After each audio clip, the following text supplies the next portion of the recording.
الستراكشر بتاعت اللعبه او قوانين اللعبه.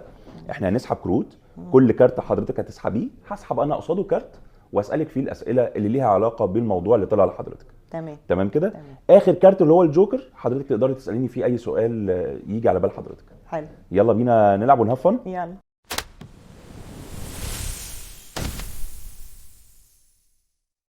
لو خارجين وراح قال لها ده لبسك حلو قوي بس غيريه، اصلك انت كده هيبان حلاوتك فالناس كده ممكن تبقي ملفتة للنظر فغيريه.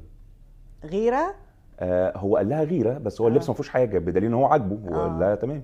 يعني ما فيهوش حاجه بره الرولز اللي هم حاطينها مع بعض. هو قال لها ده لبسك حلو بس انت كده زي القمر فغيريه بقى علشان هي الغيرة مقبولة ومطلوبة. تمام. بس الحدود يعني في العلاقة الطبيعية السوية طبعا. تمام. يعني نحط تحت الاختبار. انما لو هو بدافع السيطرة واللبس فعلا مش مغري وهو اللي بيسيطر تفرق يا دكتور؟ او عايز يستحوذ عليها لوحده ومحدش يبص لها تفرق؟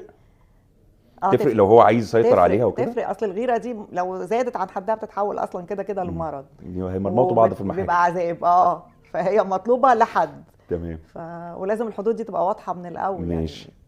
طيب لو كان عمل مشكلة علشان عملتي لايك على لحد زميلك على الفيسبوك او الانستجرام او كذا، توكسيك ولا عادي؟ عمل مشكلة خناقة يعني، توكسيك ولا عادي ولا؟ ما عشان كده بقول بقى لازم نبقى واضحين مع بعض من الاول. يعني موضوع الثقة ده بيتبني مع طبعا. فاحنا بنحط الحدود دي من الاول. يعني حدودك لحد هنا فانا مش هتجاوزها فالثقة بالتالي مع الوقت هتزيد. تمام.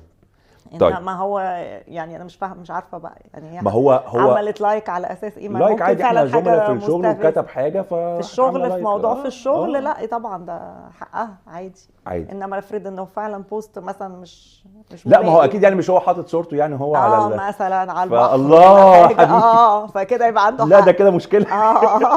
بالظبط كده مشكله بجد.